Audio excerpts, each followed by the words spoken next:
L'histoire commence lorsqu'un garçon nommé Takuto Hara joue à un jeu vidéo à l'hôpital. Il se fatigue et s'endort, mais en se réveillant, il se retrouve dans une forêt inconnue.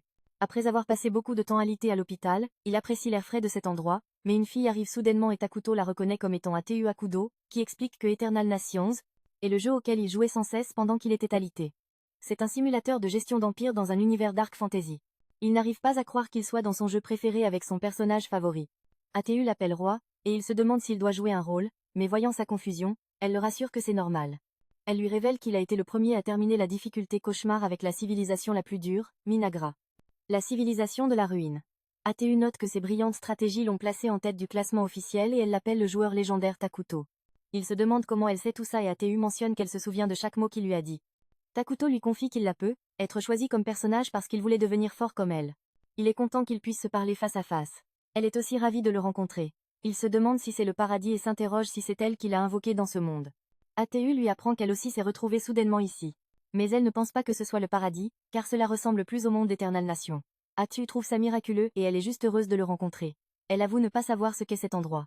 Mais elle veut juste qu'ils repartent à zéro ensemble et qu'ils construisent un empire rien que pour eux deux. Takuto est aussi perdu et n'a aucune idée de ce qui se passe. Mais puisqu'il est déjà là, il veut recommencer. Il souhaite recréer ses jours heureux et accepte l'idée d'Ateu de bâtir une nation juste pour eux deux. Ateu entre alors dans son rôle. Elle lui dit qu'elle va le servir à partir de maintenant, mais Takuto trouve ça embarrassant d'agir ainsi dans la vraie vie, ce avec quoi elle est d'accord. Takuto déclare avec assurance qu'elle est sa seule vassale et confidente. Il lui dit que même si tout le monde les appelle l'empire le plus maléfique, ils sont spécialisés dans les affaires internes, alors ils pensent tous les deux qu'ils doivent rester enfermés. Ensuite, Takuto invoque un insecte aux longues pattes comme éclaireur grâce à une production d'urgence, mais ils trouvent tous les deux ça dégoûtant. Il explique que Minagra est une civilisation pacifique. Elle gouverne sur le mal et la ruine, donc ils doivent agir en gardant cela en tête. Ateu comprend que cela signifie qu'ils doivent éviter d'être repérés tôt dans la partie. Takuto est d'accord et ordonne à l'éclaireur de recueillir des informations sur les environs. Elle lui rappelle de ne pas décevoir leur roi, alors ils foncent immédiatement dehors. Ateu est contente de voir qu'il obéit aux ordres et Takuto trouve que c'est comme dans les jeux, ajoutant qu'il peut aussi voir en partie la vision de l'éclaireur. Takuto révèle qu'ils ont un total de 200 MP. Et il a utilisé 100 MP pour invoquer l'éclaireur, tandis que cela leur coûtera 20 MP pour installer leur base initiale. Ateu trouve la production d'urgence coûteuse et Takuto lui dit qu'il voulait invoquer un guerrier. Mais avec leur mana limité, ce n'est pas possible. Elle est désolée parce qu'en général, elle aurait confiance pour gérer les combats. Mais comme ils repartent à zéro, elle n'est pas assez forte pour l'instant. Il dit qu'elle fait partie de l'unité héroïque, donc elle deviendra plus forte avec le temps. Mais pour l'instant, son niveau est seulement 3 et si un ennemi puissant arrive, leur empire sera détruit. Takuto trouve que le niveau de difficulté est assez élevé, ce qui l'inquiète, mais elle lui demande de garder le moral. Pendant ce temps, l'éclaireur continue d'inspecter les alentours, et Takuto se fait une idée générale de la zone. Il est surpris qu'il n'y ait rien d'autre que des arbres, et Ateu trouve que les arbres sont parfaits pour se cacher. Mais elle trouve aussi étrange qu'il n'y ait aucun signe de vie sauvage. Takuto lui dit qu'il n'y a pas non plus de nourriture ici, ils devront donc continuer à explorer un moment. Ateu s'excuse de ne pas pouvoir être plus utile. Et il lui répond que ce n'est pas grave, car c'est déjà une grande aide de l'avoir à ses côtés. Elle est extrêmement heureuse de l'entendre et il est surpris de découvrir ce côté d'elle. Car il n'avait pas réussi à saisir sa personnalité dans le jeu. Sakudo aperçoit soudain un village d'elfes noirs grâce à la vision de l'éclaireur, et il remarque qu'ils sont tous rassemblés pas loin de leur position. Après avoir appris la présence des elfes noirs, Ateu réalise qu'ils sont vraiment dans un monde fantastique, ce qui est un peu rassurant puisque les elfes noirs sont neutres, légèrement penchés vers le mal. Takuto se demande si cela signifie qu'ils sont dans le monde d'Eternal Nation et il pense que ce serait mauvais si c'était le territoire de départ de quelqu'un d'autre. Il veut éviter la guerre pour l'instant et pense qu'ils devraient faire de leur mieux pour rester cachés. Takuto mentionne que border un autre empire est la pire chose qui puisse leur arriver. Mais Ateu lui dit de ne pas s'inquiéter en affirmant qu'ils peuvent simplement fuir en cas de pire scénario, il est d'accord avec elle et mentionne que leur royaume aime la paix, donc ils devraient juste rassembler plus d'infos sur la région. Et si la situation tourne mal, ils peuvent fuir. Alors qu'ils célèbrent encore leur nouvelle stratégie, ils sont interrompus par l'arrivée soudaine de quelques elfes noirs. La scène bascule dans le passé, où l'on voit le même groupe d'elfes noirs qui ont rencontré Takuto, errant dans la forêt à la recherche de nourriture. Les membres du groupe disent à leur capitaine Jia qu'ils devraient quitter les terres maudites, mais il leur rappelle qu'ils n'ont pas d'autre choix, puisqu'ils ont déjà été chassés de leur terre et qu'ils n'ont nulle part où aller.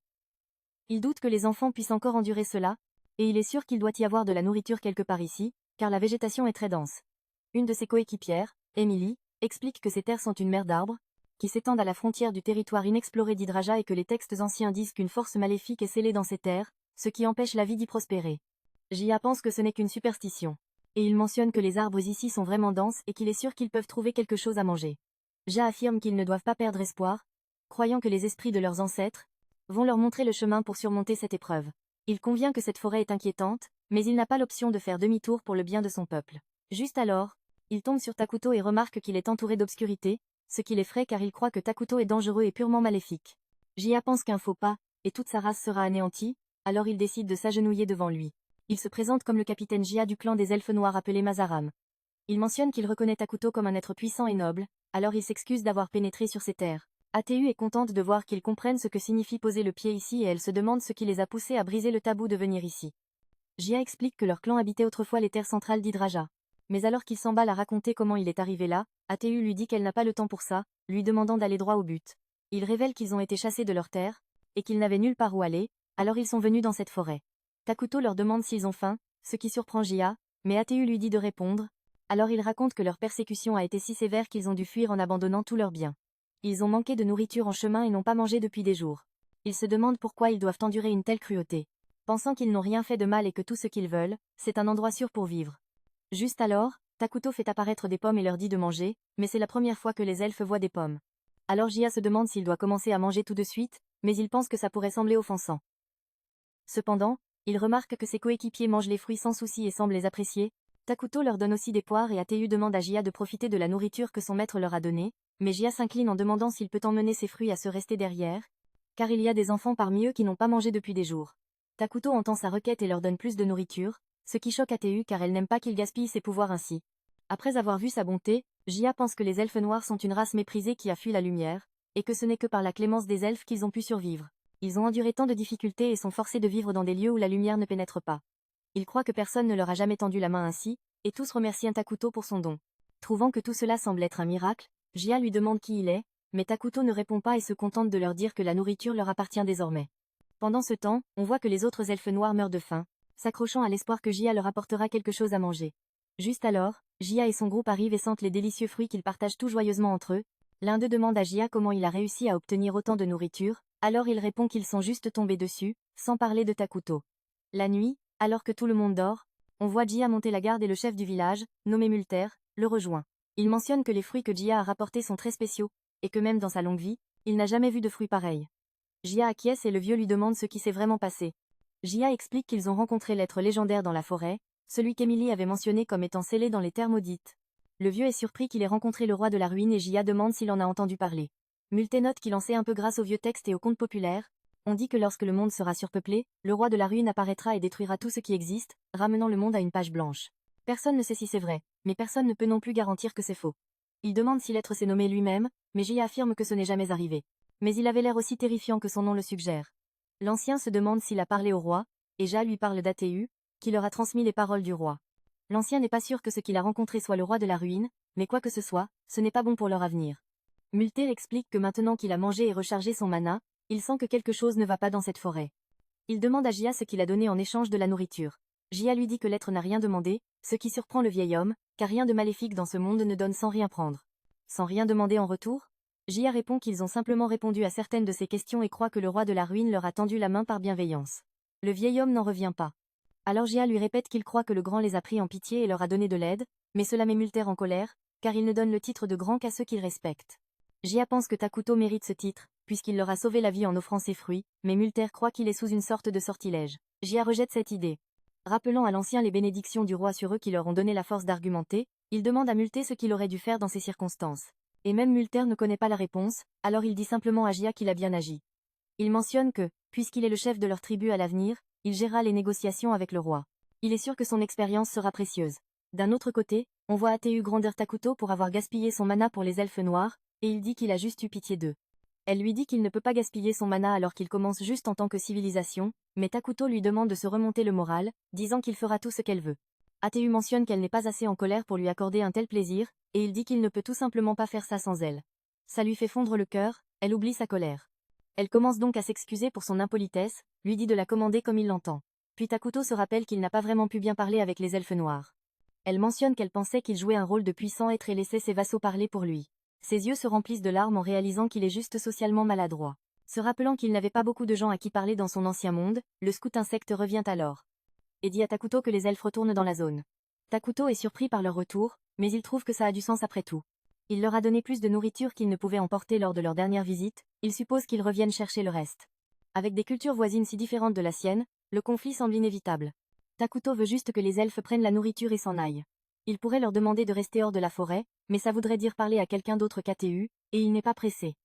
ATU remarque que Takuto est clairement gêné par la situation, alors elle propose une solution. Elle prendra en charge toutes les négociations en son nom, ainsi Takuto pourra garder l'image d'un roi respectable. Plutôt que de révéler sa maladresse, il trouve l'idée excellente, mais demande hésitant si c'est vraiment acceptable qu'elle gère tout. ATU le rassure, elle est plus que heureuse d'aider et n'a aucun problème à être sa voix. Peu de temps après, Multer et Gia arrivent et s'agenouillent devant Takuto. Multer se présente comme le chef de la tribu des elfes noirs, et exprime sa sincère gratitude envers Takuto pour avoir fourni à son peuple la nourriture dont ils avaient grand besoin. Il demande le nom de leur sauveur pour pouvoir lui offrir ses remerciements. Après un rapide regard pour obtenir la confirmation de Takuto, il déclare fièrement qu'ils se tiennent devant le roi de la ruine. Takuto et Gia sont choqués de découvrir que Takuto est vraiment le légendaire roi de la ruine. Mais ils doivent rester polis. Multer exprime encore une fois sa gratitude pour la générosité de Takuto. Soulagé que les discussions se soient bien déroulées, Takuto ne voit pas de raison de tension avec les elfes. Adu, cependant, les presse de prendre les provisions et de partir immédiatement. Gia et Multer sont tous deux surpris. Ils avaient supposé que le roi de la ruine demanderait un prix élevé pour son aide, alors ils demandent à contre-cœur à ATU s'ils peuvent vraiment partir sans rien donner en retour. ATU fait remarquer qu'ils n'ont de toute façon rien de valable à offrir.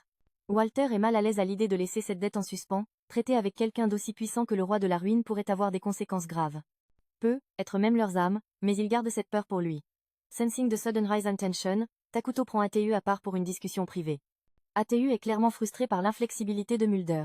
Elle est convaincue que si on laisse les elfes à eux-mêmes, ils finiront par poser problème. Avec ça en tête, elle suggère brutalement de tous les éliminer, mais la vraie intention de Takuto était de nouer une relation bénéfique pour les deux parties. Il a compris que Mulder se sentait mal d'accepter de l'aide sans rien donner en retour, surtout venant de quelqu'un ayant un titre comme roi de la ruine. Takuto propose donc de demander une compensation équitable pour rassurer Mulder. ATU trouve que c'est une bonne idée et transmet le message de Takuto aux elfes. Mulder se détend visiblement, mais ATU hésite encore sur le type de paiement à demander. Elle regarde Takuto pour qu'il la guide, et il lui suggère de s'enquérir du monde au-delà de la forêt. Suivant sa proposition, ATU informe Mulder qu'en échange de leur aide, il devra partager ses connaissances du monde extérieur avec Takuto. Mulder accepte, mais ATU précise qu'une fois cette demande satisfaite, lui et son groupe devront quitter la forêt sans délai. Cela laisserait pourtant les elfes sans foyer. Mulder supplie Takuto de les laisser rester, mais ATU le coupe net, le mettant en garde que s'il tient à sa vie, il ne doit jamais révéler l'existence de Takuto. Gia ouvre la bouche pour argumenter, sachant que les elfes noirs ne survivraient pas exilés, mais Mulder l'en empêche, refusant de provoquer la colère de Takuto. Alors que Gia et Mulder s'éloignent, Takuto hésite en les regardant partir, se demandant si c'est vraiment juste. Il n'a jamais voulu causer de souffrance aux elfes. Puis une idée lui vient, avant qu'ils ne disparaissent, il les interpelle avec une offre inattendue. Il leur demande s'ils seraient prêts à devenir citoyens de son royaume. Les elfes sont tellement choqués par cette proposition qu'ils en restent sans voix. Même ATU est prise au dépourvu et emmène rapidement Takuto à part pour une autre discussion privée, lui demandant pourquoi il a dit une chose pareille. Takuto explique qu'il envisageait d'intégrer les elfes noirs via le système des réfugiés. En l'entendant, ATU commence à comprendre la logique. Elle admet que c'est être une bonne idée. Les elfes noirs ne sont naturellement ni du côté du bien ni du mal, ils ne s'opposeraient donc pas au royaume à tendance maléfique de Takuto. De plus, dans le jeu, la population principale de Minagra était composée d'homoncules. Takuto se tourne alors vers ATU, et lui demande si elle souhaite vraiment vivre dans un royaume où ce sont les seules créatures présentes. Maintenant qu'ATU soutient l'idée, elle s'adresse directement à Mulder et Gia. S'ils jurent fidélité à Minagra, ils bénéficieront de la protection de Takuto. Mulder demande des précisions, elle répond simplement qu'en s'alliant à Minagra, les elfes noirs seront désormais considérés comme maléfiques. Le choix d'adhérer à Minagra leur appartient entièrement, mais ATU les assure que ce sera au moins une expérience intéressante. Plus tard, Takuto et ATU se rendent au camp des elfes noirs, alors que les elfes ont enfin pris une décision. ATU est un peu agacé que cela ait pris autant de temps, mais Takuto n'est pas surpris. Après tout, Arthur les avait prévenus que rejoindre Minagra signifierait être perçu comme maléfique. Ils arrivent au camp des elfes noirs et dès leur arrivée, Walter annonce à tous que leur nouveau roi est arrivé. Les elfes s'agenouillent immédiatement et font place à Takuto qui s'avance vers le trône qu'ils ont préparé pour lui. Certains sont visiblement effrayés en le voyant pour la première fois, tandis que d'autres ont l'air ravis. Cependant, ceux qui s'approchent trop sont rapidement submergés et s'évanouissent à cause de l'intense énergie sombre qui se dégage de lui. Gia met rapidement tout le monde en garde de ne pas regarder Takuto directement, craignant qu'il ne prenne cela pour un signe d'irrespect, mais Takuto lui-même n'en a rien à faire.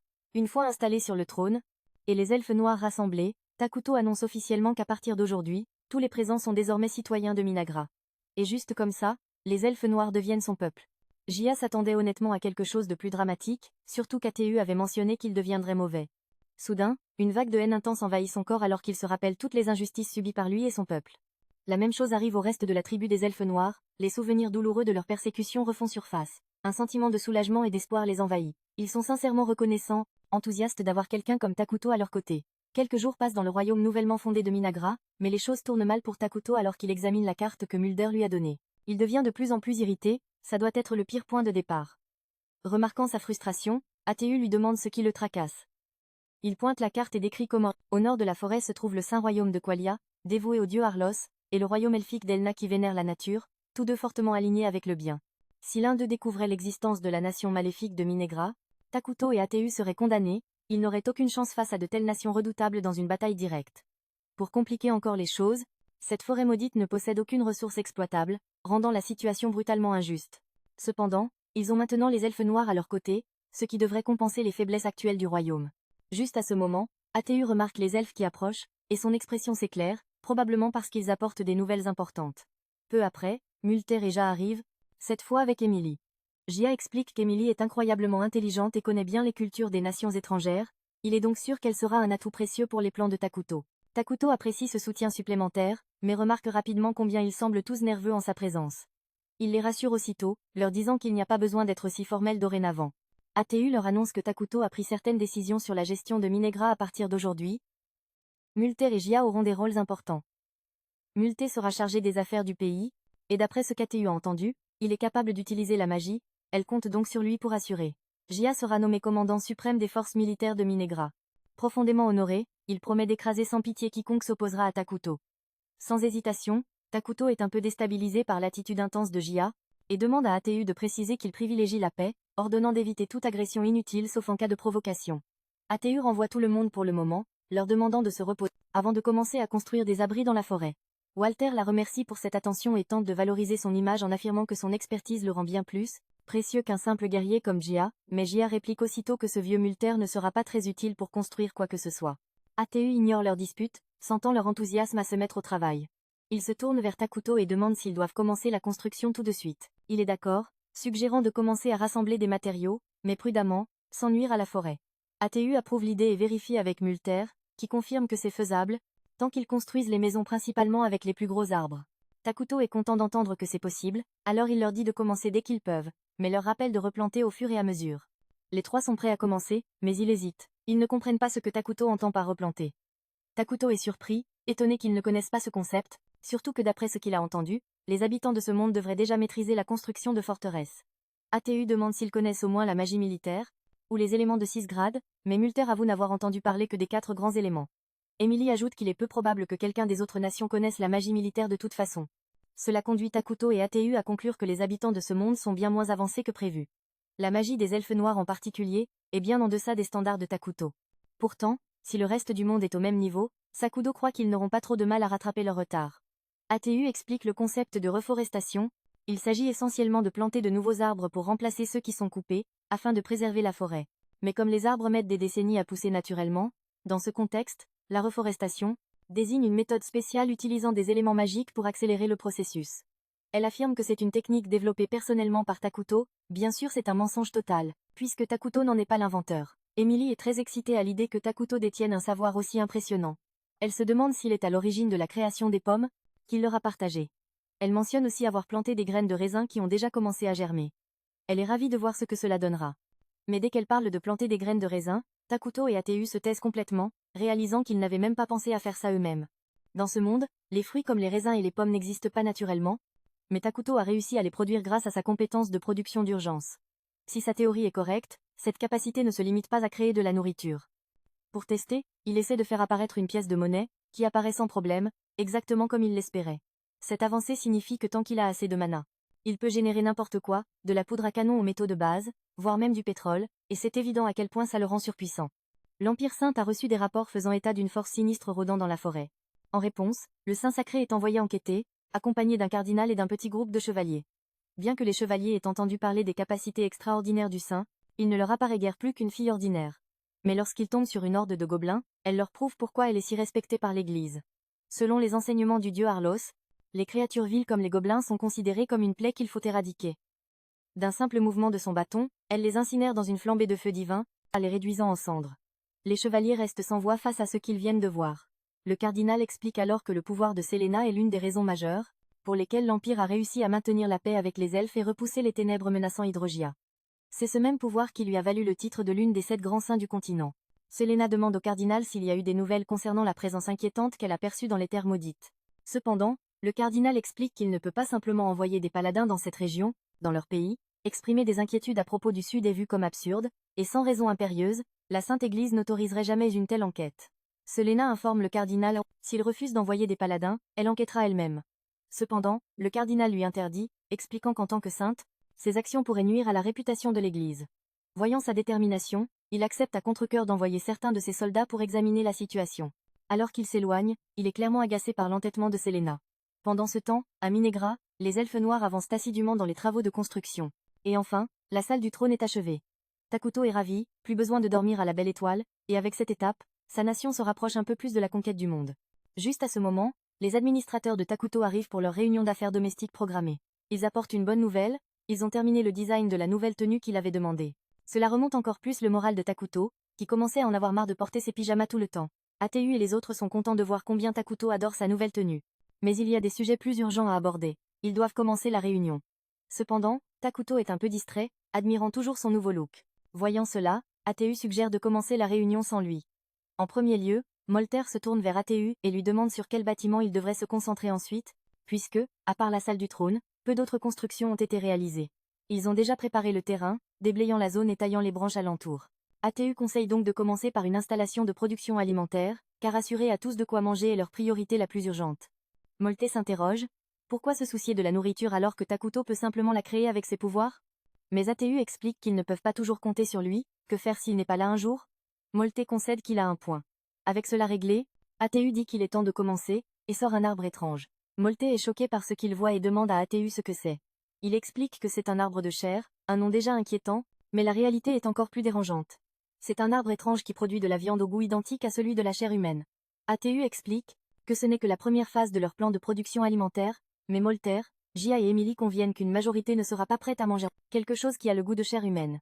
ATU les rassure en disant qu'ils trouveront d'autres sources de nourriture à l'avenir. En attendant, ils ont besoin d'un lieu pour stocker la viande de l'arbre, alors Emily se porte volontaire pour construire un entrepôt. Le point suivant sur leur liste est la recherche, car ils ont besoin de technologies de pointe pour progresser rapidement. Molter demande quel type de technologie ils doivent privilégier, et ATU lui répond que la technologie magique est la clé, surtout la magie conçue pour un usage militaire. La magie ordinaire permet à une personne d'attaquer une douzaine d'ennemis à la fois, quelque chose que Molter sait déjà faire, mais la magie militaire est bien plus puissante, permettant d'attaquer des milliers simultanément et même de modifier le champ de bataille pour un avantage stratégique. Molter est stupéfait d'apprendre l'existence d'une telle magie et est impatient de la maîtriser. Déterminé, il déclare qu'il supervisera lui-même la recherche. Le dernier point à l'ordre du jour est la planification militaire, et Jia se porte rapidement volontaire pour commencer à assembler une armée, mais Takuto l'arrête en expliquant qu'il ne veut pas encore investir massivement dans l'armée, les armées ne génèrent pas de ressources, elles ne font que les consommer. Et actuellement Minagra manque des ressources pour en soutenir une de plus, même s'ils réussissaient à former une armée, ils sont encore bien trop faibles pour gagner de véritables batailles, rendant l'effort inutile pour l'instant. Jia objecte, arguant qu'à leur état actuel, ils n'ont pas les moyens de défendre Takuto s'il était ciblé. De plus, Molter et Jia ont toujours des primes sur leur tête en tant qu'anciens chefs de la tribu des elfes noirs, ce qui fait d'eux des cibles potentielles pour les chasseurs à tout moment. Face à la situation, Takuto convient qu'ignorer la défense serait imprudent mais, il ne veut toujours pas investir des ressources dans la création d'une armée entière, il décide plutôt de créer un héros. Adu soutient le plan en disant que c'est une décision intelligente, même si produire un héros peut coûter cher. Il est bien plus facile de soutenir un seul individu que de maintenir une force militaire entière. Molter et Jia sont perplexes à la mention d'un héros par Atu, alors ils lui demandent des précisions.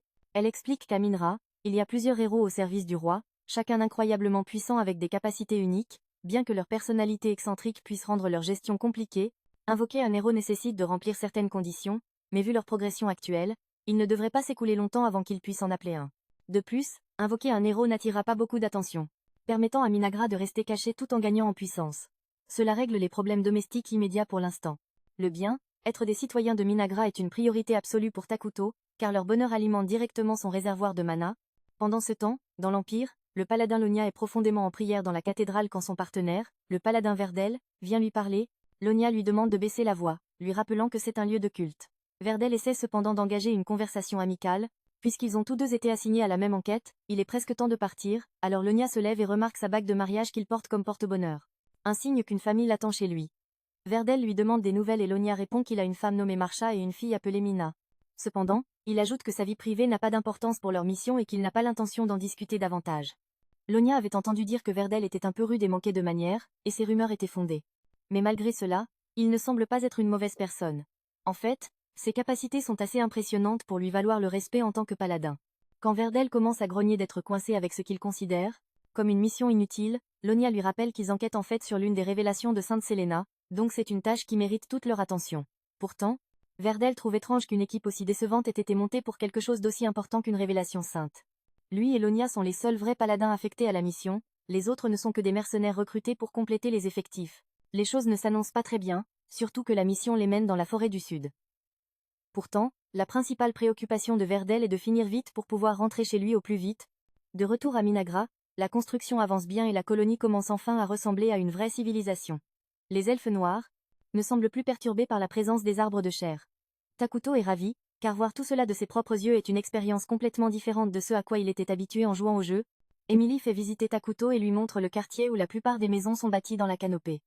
Elle explique que comme elle priorise la production alimentaire, elle n'a pas pu consacrer beaucoup d'efforts aux habitations. Pourtant, les arbres de chair se développent bien, ce qui signifie que l'entrepôt alimentaire sera probablement bientôt terminé. Pendant ce temps, Multer travaille sur ses recherches magiques à l'institut de magie qu'il a créé, et la plupart des citoyens doués en magie ont rejoint ses recherches. De plus, ils ont découvert une source d'eau à proximité, assurant désormais une ressource en eau sécurisée. Et enfin ce bâtiment servira de bureau public où se tiendront les réunions administratives de Minagra.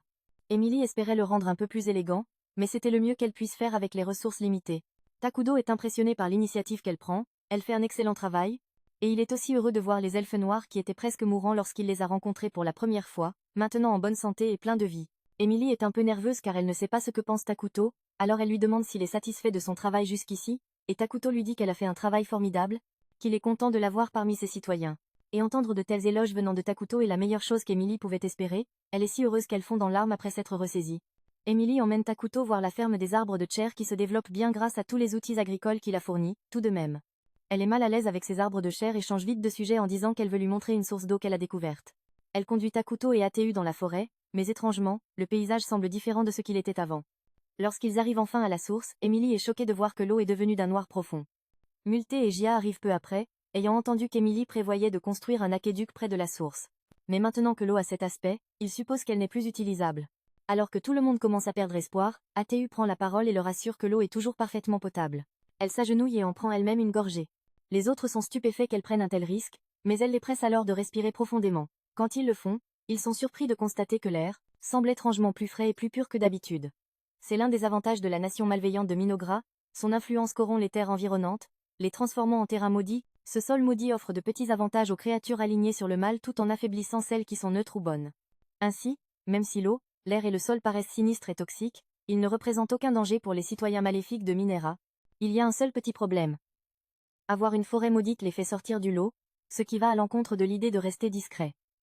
C'est gérable pour l'instant, tant que la zone maudite reste limitée, mais à mesure que Minagara grandira, il sera plus facile pour les ennemis de les repérer. C'est pourquoi Gia et Multer pensent qu'il est temps de commencer à constituer l'armée dont Gia parlait plus tôt. Pourtant, ATU les rassure. Il n'y a pas lieu de s'inquiéter, puisqu'un seul héros est assez puissant pour gérer toutes les menaces dans un premier temps.